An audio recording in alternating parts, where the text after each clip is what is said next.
नमस्कार। मैं वीरेंद्र कुमार अधिवक्ता और आप सभी YouTube के दर्शकों श्रोताओं को YouTube के इस चैनल रियल नॉलेज पर स्वागत है। और आज मैं पुनः आप लोगों के समक्ष पूर्व की भांति इस चैनल पर अपना कुछ संक्षिप्त मंतव्य और विचार लेकर हाजिर हूँ। तो जैसा कि आप सब जानते हैं कि मैं ज़्यादातर दर्शन पर, साहित्य पर और सामाजिक मुद्दों का दार्शनिक पक्ष रखता हूँ।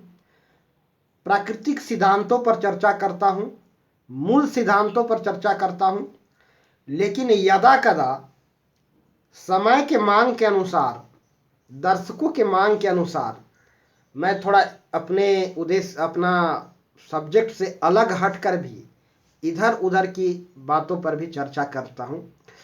तो आज मैं लोगों के मांग के अनुसार, दर्शकों श्रोताओं के मांग के अनुसार आज मैं यूपी के मौजूदा हालात पर बात करने के लिए यहाँ इस चैनल पर उपस्थित हुआ हूँ।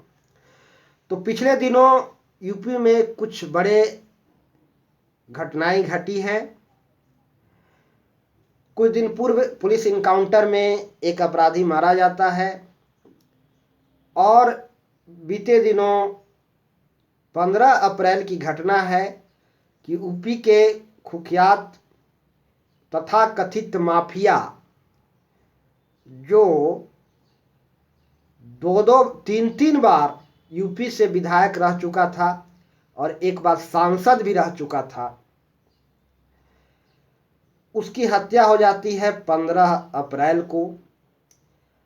तो इस तरह के यूपी में कुछ घटनाएं घटी हैं जो आज मीडिया के लिए, आज मीडिया में चर्चा का विषय बना हुआ है।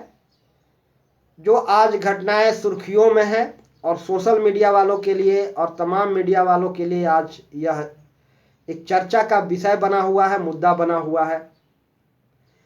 आज यह सभी घटनाएं सुर्खियों में है, चर्चा में है पूरे भारत में। तो मैं भी इस सब्जेक्ट पर, मुद्दा पर मैं भी अपना कुछ राय विचार यहाँ आप लोगों के समक्ष इस चैनल पर लेकर के आया हूँ। तो कोई भी अपराधी, सबसे पहले मैं यह बता देना चाहता हूं कि कोई भी अपराधी, चाहे वह कितना भी बड़ा अपराधी क्यों न हो, चाहे वह कितना भी बड़ा कुख्यात अपराधी क्यों न हो, चाहे वह जितना भी बड़ा खूंखार अपराधी क्यों न हो, उसका एक न एक दिन अंत निश्चित है।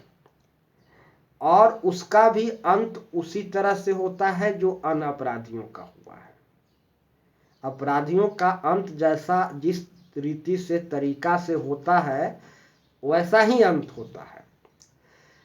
तो अपराध के जगत में कोई भी अपराधी शेर नहीं है। कोई शेर है तो उससे भी सवा शेर है, और यदि कोई सवा शेर नहीं भी है तो अपराधियों का अंत बुरा होता ही है। अपराधी का अंत आपराधिक तरीका से ही होता है। तो सबसे बड़ी बात है कि इतने बड़े बड़े अपराधियों का जन्म कैसे होता है।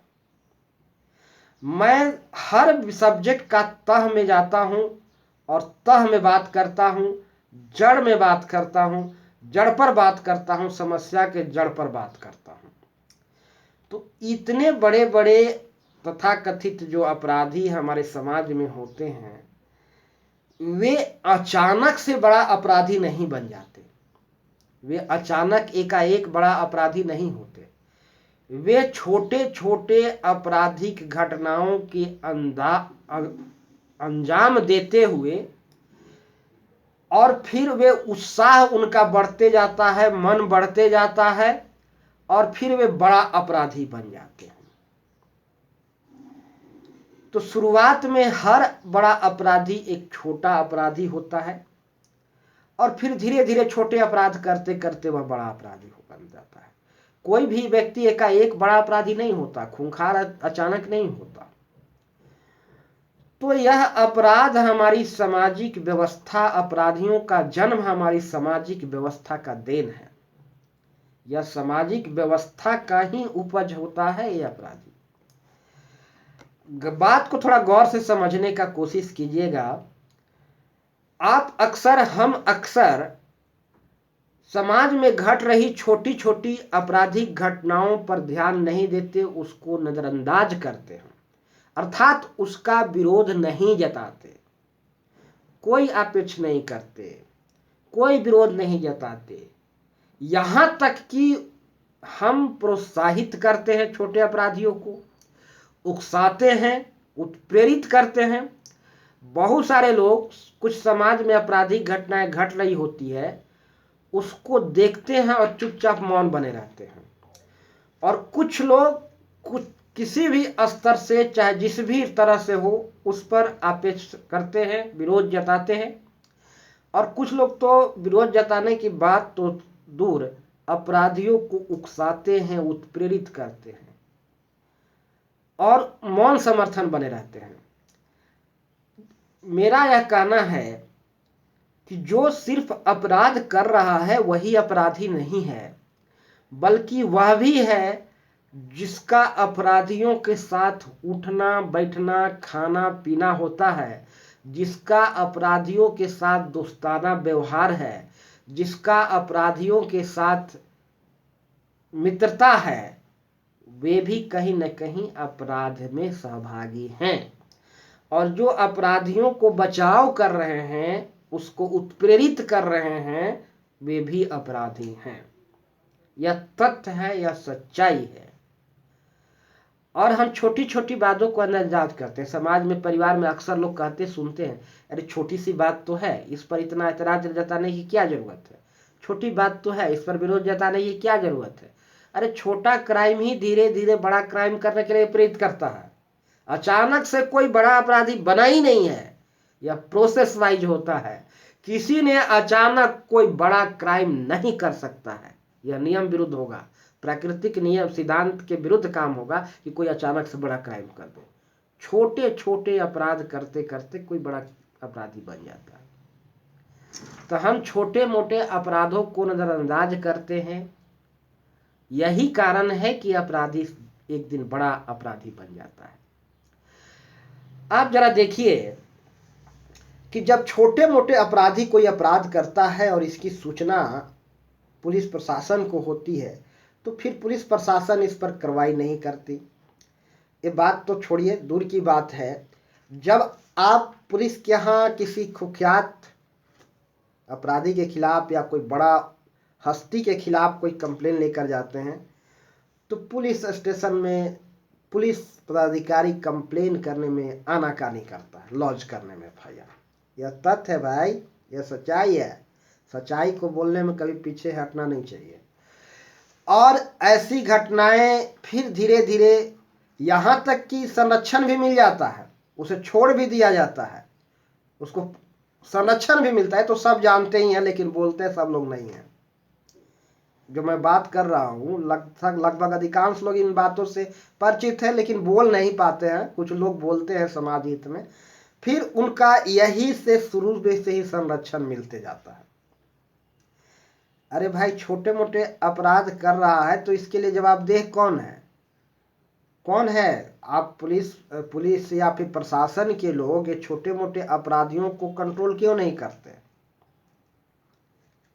एफआईआर लिखाने जाइए तो एफआईआर नहीं लिखेगा, आनाकानी करने लगता है।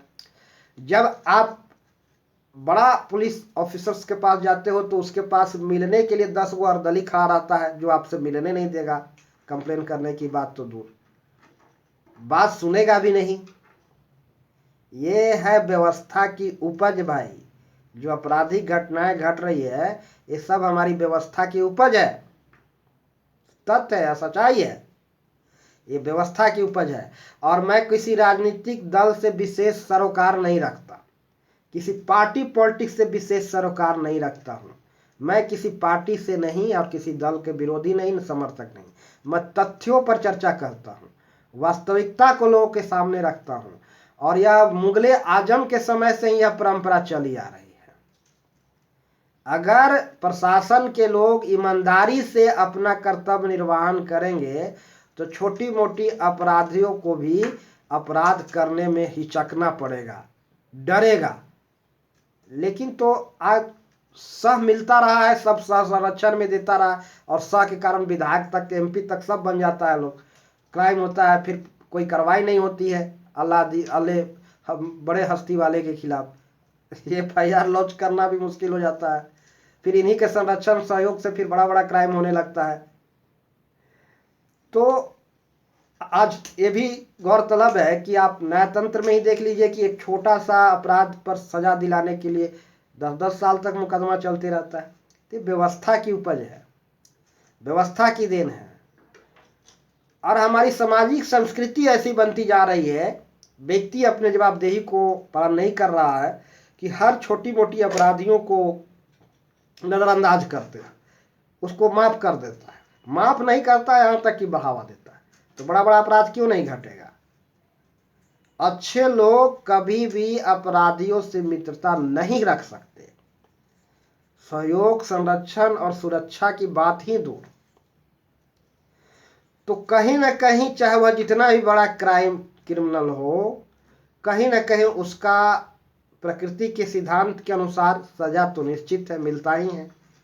आज बच गया, कल संरक्षण मिल गया, कल सहयोग मिल गया, कल निकल गया, कल बच गया, और धीरे धीरे वह उसका मन बढ़ा, लेकिन कभी ना कभी तो उसको सजा तो मिलना ही है, प्रकृति का नियम है। तो जो लोग साथ खड़े हैं अपराधियों के, वो भी अपराधी हैं, इसमें कोई संदेह नहीं। मैंने कुछ महीनों पूर्व, कुछ एक वर्ष पहले की बात है, एक अपराधी को जो गुमला से आकर के रांची कचहरी में सबके साथ गुंडागर्दी वाला व्यवहार करता था, मैंने अब उस अपराधी के ऊपर केस किया। 15 मिनट तक लॉकर में पुलिस बंद रखा, लेकिन मौजूदा व्यवस्था के अनुसार सब जगह घूस खाने वाले लोग। और आज मैं कहता हूं कि सिर्फ एक व्यक्ति, मैं नाम लूंगा, अजय कुमार अधिवक्ता, जिन्होंने इस कार्य में थोड़ा सा मुझे मदद किया। अन्यथा या तो सब लोग मौन समर्थन करने वाले रह गए, या फिर उसको उकसाने वाले रह गए। और फिर क्या बात है, सबको चाहिए पद। गांधी को पद नहीं मिला तो वो आदमी नहीं थे। अन्ना हजारे कभी मुखिया का चुनाव नहीं लड़ा तो वो आदमी नहीं है, उसका वैल्यू नहीं है। तो मैं कहना चाह रहा हूं कि हम ही समाज में अपराध को बढ़ावा दे रहे हैं, हम अपने जवाबदेही को नहीं कबूल कर रहे हैं। हम छोटे मोटे अपराधियों को संरक्षण दे रहे हैं, उसको उकसा रहे हैं, उसका तांडव पर खुशियां मना रहे हैं, और एक छोटे अपराधी धीरे धीरे बड़ा अपराधी बनता है। और तो सबसे पहले आज ये व्यवस्था की उपज है। प्रशासन यदि छोटे छोटे अपराधियों को कंट्रोल करने लगे, छोटे छोटे अपराधों को सख्ती से पेश आए, और हर घटना का FIR दर्ज हो, आला अधिकारी कंप्लेन सुने, तो 3-3 घंटा लाइन में लगने के बाद उससे मिलने नहीं जाता है। पुलिस के बड़ा अधिकारी के पास कंप्लेन करने जाओ, 10 को खड़ा रहता है, और फिर उसको मिलना भी मुश्किल हो जाता है। आप फिर कहते हो कि अपराध घट रहा है। कौन बढ़ा रहा है अपराध को? कौन अपराध को बढ़ाता है? ये बातें, बदकनी बातें नहीं होनी चाहिए। तथ्य को सब लोग जानते हैं, सच्चाई को सब लोग जानते हैं, लेकिन सच्चाई को रखना सब लोग नहीं चाहते हैं, क्योंकि अपने सामाजिक जवाबदेहियों को निभाना नहीं चाहते। तो सामाजिक जवाबदेहियों को निभाना जरूरी है। और अंत में मैं ज़्यादा कुछ नहीं कहूँगा, बातें बहुत बड़ी हो जाएगी, लंबी चर्चा हो जाएगी। मैं अपनी बात को यहीं समाप्त करता हूँ, और सभी दर्शकों से मेरा गुजारिश है कि यदि मेरी बातें पसंद आए तो वीडियो को अधिकतम लोगों को शेयर करें, चैनल को सब्सक्राइब अवश्य करें। तो अंत में सभी को नमस्कार, जय श्री राम।